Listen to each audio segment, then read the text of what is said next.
Hey everybody, Cinis here. Real quick before we get things going here, quick plug for my Discord, link in the description. You can go talk with me, I'm happy to answer questions. Plenty of my other viewers are already there. Should be pretty fun. Hope you join. With that, let's get into this video. It is a speedrun of the Expert Challenge, Dangerous Minds, hopefully to be the first of many Expert Challenge speedruns, actually. And this video has 1.5 runs. The first one was my very first attempt at this challenge and had a bunch of mistakes. And the second one was a much faster, more optimized run. Half of that run, from Crystal Cloak onwards, because I forgot to record the first half, but I can just explain what happened in much of it. And that's what I'm going to do, because it is still a good enough run that I think you'll be interested in seeing it. So as for this run, and I guess I should also explain the strat. So first off, the challenge is Dangerous Minds. The mutators are Hive Mind. Every unit is every subtype. Levity. Enemy units have haste and 2 for 1. Draft 2 cards instead of 1 at every option.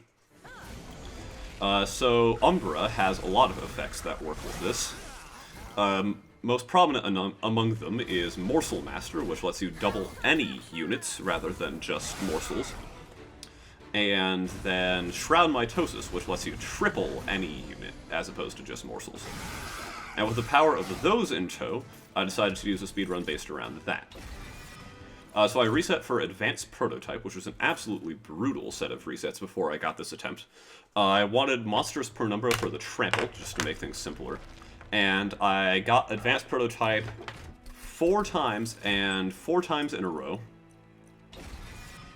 I didn't get Monstrous. 1 in the 81 chance of that happening, which really, really sucked. But on the 5th time here, I do have Monstrous Penumbra, and now I get Spike Driver Colony. And that's a really good ability here, because normally their issue is they're really squishy and die easily, but with 2 damage shield and extra stats and multi-strike, they're just really strong. So, at this point, I actually hadn't figured out that you could use Morsel Master to double non-morsel units, just because I didn't really think about it. And I think that's the case with Hive Mind, is there's so many ridiculously broken interactions that you should use, but you just may not even figure out that they're there. As it is, this run turns out fine, although it could have gone a lot better for sure, had I known. And because I don't know, I will probably go, oh, here's a screw up throughout this video, and you may be equally as infuriated at me as I am at myself, I don't know. But with the help of the Spike Driver Colony and a bit of other support card play, I'm still fine. And deal a nice 69 damage to finish off Daedalus. And now I'm looking for Shroud Mitosis. I should have totally taken more Morsel Masters.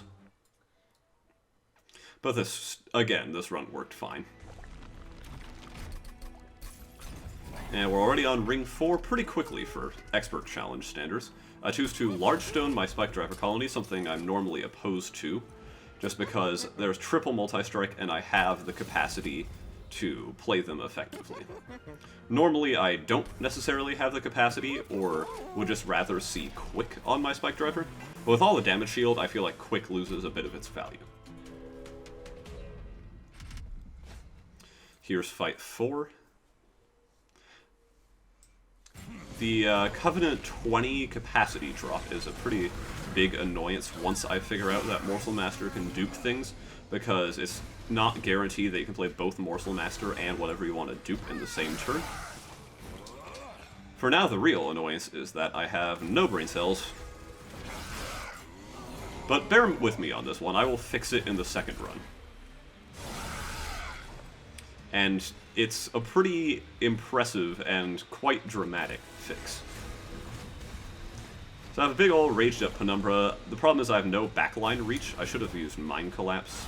Oh no, I did use Mind Collapse, but it still wasn't enough. And so we lose Penumbra, but we get a bunch of extra Spike Driver Colonies, meaning Hef is going to upgrade them after this battle, which is not too bad. I take Furnace Tap here for extra multi-strike. It's not actually as good as it looks here, because you do want Ember to play support cards like the March of Shields I just grabbed, but an extra multi-strike on big units really is still just good. It's not as game-breaking as it is in some runs, but it certainly got its place. And here's Consumed Crown, which is a very strong artifact in combination with Trample. I take a holdover March of Shields here to ensure Penumbra lives. That whole not dying thing I hear is pretty important. And here comes Crystal, or no, not Crystal Cloak, Sower of Sorrows. This stealth fight is particularly difficult because a combination of being untargetable on the first floor and having haste is not the combination I would prefer. Seeing as normally the counterplay is that you have 3 floors, but here you don't have 3 floors, you have 2. Thankfully, we end up okay in this fight, but again, it's pretty close. Closer than I wish it was. Because I have the large stone spike drivers, and they are so strong, I believe I'm able to take off the boss with a decent amount of health remaining. Here I should really be investing into the top floor, but I choose not to. And I am still able to deal decent damage, but again, not having backline access kind of screws me there. But obviously we're fine here, the damage shields make sure of that.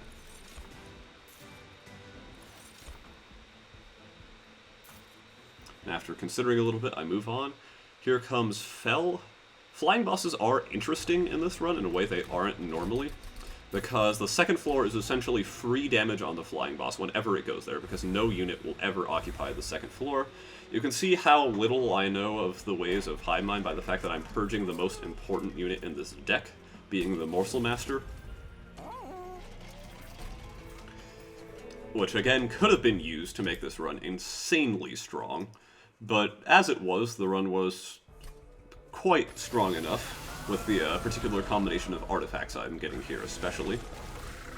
This fight in particular with the Sycophant shows the power of Consumed Crown, having given us +8 attack already. I shouldn't have used Mind Collapse there so I could have gotten the Consumed Crown proc. But I am thinking on my feet. It is still a speedrun, even though it looks much like a normal quote-unquote playthrough. Does it? Let me know in the comments, because I may be wrong here. But with the power of Furnace Tap and a bunch of Consumed Crown procs in tow, we're still doing perfectly fine here. I have enough energy to Ritual Battle, then alloy the Ancient's Penumbra up to the point where he's pretty beefy. You can tell I'm not used to playing on Covenant 25, although I certainly have done some of it, mostly in the beta testing. Just because I'm like, oh god, the capacity of the days, I forgot about those. But since I have this beefed up Penumbra, we're good to go. And here's where the run takes off, because I pull Shroud Mitosis. A card that is not broken at all. And since this is 2 for 1, I actually get 2 Shroud Mitoses. What's the plural of mitosis? Probably not that. Can't take Gauge much, though I do want to. And I get a 0-cost holdover Shroud Mitosis right out of the gate, which is exactly what I want. And means that every poor sap in the game is going to walk onto the train and see 7 gigantic Penumbras stacked floor to ceiling with absolutely devastating effects. So here's one Penumbra, but it's not going to stay that way for long. As soon as I draw my Shroud Mitosis, we are off to the races, and I actually draw 2 Shroud Mitoses. And this is 4 Penumbras and 7 Penumbras. Look at that immense capacity bar. So the fun thing about this game, and this is a little like headcanon / side note of mine, is that anything that's not a flying boss has no idea what's on the next floor of the train. They can't see up there. So if this set of Penumbras was on the second floor and the first floor was empty, the enemies would just be like, nice leisurely walk up to the train, and then they'd ascend the stairs and be greeted by this, which is terrifying even when you're not fighting it. And so in one easy phase, Living Armor's dead. And Seraph is also looking to be pretty trivial. As soon as I draw my Shroud Mitosis, he probably just dies. So I choose, I think, to dupe a Shroud Mitosis, just to make sure I get it quickly. And since the deck is alphabetized, that actually takes me a remarkably long time to do. But as it is, it works out. And here comes Seraph the Diligent. And shout out to the devs here, because they've made the blight animations probably about 40 to 50% quicker here. I don't know the exact number, but it definitely feels a lot better than it did. And you'll see that when I fail to play a Vengeful Shard, as I will, I think, a couple times in this fight. How much faster they are. That's been one of my main complaints with this speedrunning support in this game so far, and I'm very glad it's been addressed. Should have played Alloy of the Ancients here to get a little extra armor on all of the Penumbras. Not that it matters, obviously, but it would have been nice. Still have not yet seen a Vengeful Shard, so I still look like a crazy man who has no idea what he's talking about.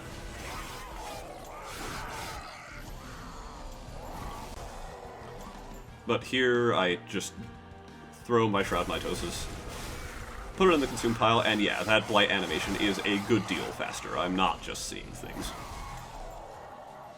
And I'm really glad it is, because it makes Ember Drain strats a lot more viable for speedrunning, even after the Void Binding nerf, which I think is merited.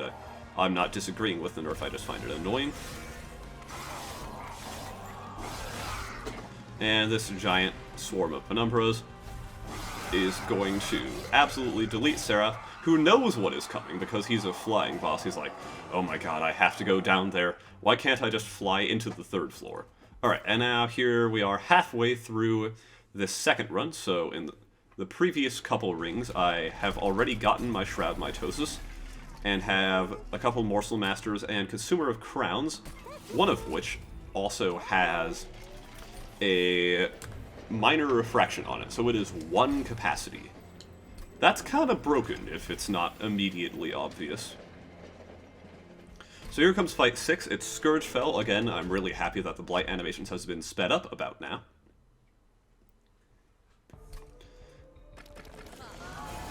And I can play Ultimate Penance. Morsel Master spawns in 2 monsters Penumbra, or Penumbrae, I think, technically. And now I have all the Consumers of Crowns I could ever want, because again, every unit is an imp, which means you can play Consumer of Crowns essentially for free once you have enough units out. And that is exactly what I choose to do. Fell's already taking pretty substantial damage even before Relentless, and you can see the power of Fell going to floor 2 here in this particular run. And you'll see it again against Seraph, I believe. So now I have a bunch of Penumbras, and the Morsel Master dupes each of them, which means I only need to play a single Shroud Mitosis. So whenever Fell feels like coming down to this floor, she is well and truly dead. With that I take Umbra Stone. I really didn't need to. In fact, I probably actively shouldn't, seeing as not getting to the Shroud Mitosis harms my run much more than not having Trample.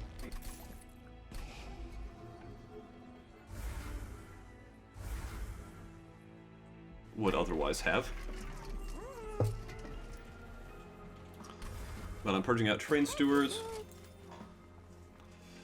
and then just move on. Again, there's not much I need here, just because Monstrous Penumbra is so strong, even by base, without all the multi-strike and other shenanigans I've been using. Notice that also I reset for Gurg's Goad here, which makes this run actually a lot tougher. But, again, if I get a good enough seed, which this one definitely is, it doesn't really matter. So Immortal Trade comes out, and I'm just waiting for Shroud Mitosis. I'm still not getting it, which is a pretty good case study of why I should not have taken all those random cards. But now with 4 Penumbras, the fight is over.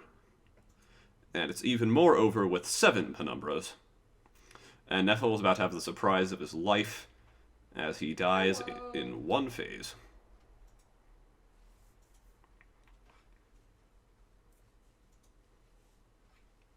Coming up next is, of course, Seraph, who is a little more difficult just because he moves around, and my 7 Penumbra floor is not going to get a crack at him every single turn, only about once in 3 turns, and then at Relentless. I wish I could purge here, but it's too expensive because of the Covenant 25 cost increase, so I'm going to actually make those Umbra Stones useful by dropping 1 to 0 cost and throwing it on my Consumer of Crowns in the fight. Railroad.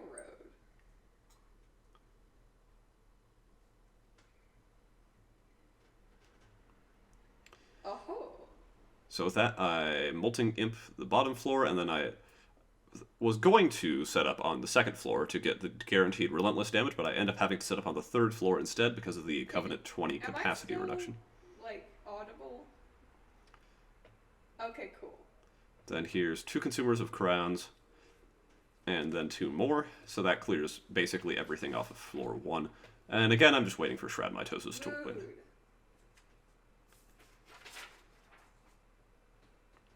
So just are filthy. Please hold until that happens. And just in time for Seraph to come up, here's one of them, creating all of the Penumbras you could ever want and more. Look at all of them. Absolutely racking up the damage on Seraph. And again, I'm just waiting for him to come back to 3rd floor, which he takes his sweet old time in doing. But again, I can safely just end turn. I know I have the damage output to take care of Seraph in no time at all. So the previous run was like an 11:30 or so, and this run is instead a 10:56. So a decent time save, and a surprisingly fast time for the expert challenges. I was not expecting many of them, if at all, to clock in under 15 minutes, but these ones did, and I'm pretty happy with the results. Hope you enjoyed as well. If you did, please like, subscribe, join my Discord. If you didn't, comment down below with what I can improve, and either way, have a good one. This has been Cinis.